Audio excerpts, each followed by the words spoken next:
gihe leta yo bivuga iti hariho abariko barayigwanya navyo nyene biragengwa n'amategeko. Niyo abari ku rugamba barasanye hariho amategeko agenga ingene abafashwe bafatwa, ingene bapfungwa, ingene bacibwa imanza.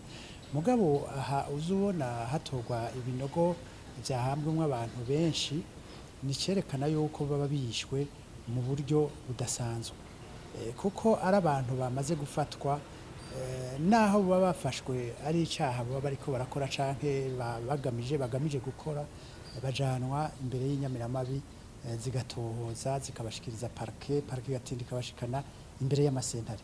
Uko niko bitegerezwa kugenda. Mugabo rero aho barinda babahamba mu kinogo kimwe nicemeza yuko baba babishe bazi neza ko bakoze ibidakorwa, bagaca bagomba kuja kunyegeza benebo, kandi muzi yuko naho yoba yapfiriye ku rugamba ko nyene wo ahamba wiwe ni ibintu bisanzwe cane, n'ingwano irafise amategeko ayigenga.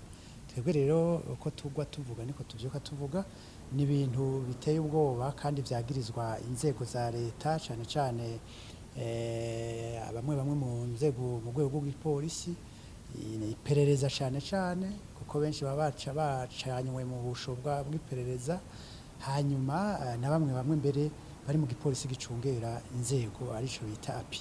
Inyuma yo kuvyamiriza dusaba cane cane yuko za ngingo zafatwa n'urwego rujejwe umutekano rw'ibihugu bihurikiye mu shirahamwe ry'ubumwe bwa Afrika, Union Africaine, zogerageza zikagwizwa, hanyuma zikaza abarundi barazi ahabo abantu bicwa bahambwa. Nico gituma dusaba yuko izo nzego zoja ku kivi koko zikereka abarundi n'amakungu akabi kabishe kariko karakorerwa abana b'u Burundi. Arico gituma dusaba tuti naho boteba bakajinjibuka bakemera ivyo biganiro, za nzego za gisirikare zo kuza gukingira abarundi Union Africaine yari yashinze ko zoza, dusaba yuko zonyaruka kugira ngo zirabe ko zokiza n'abakeyi kuko amazi asa n'ariko ararenga inkombe.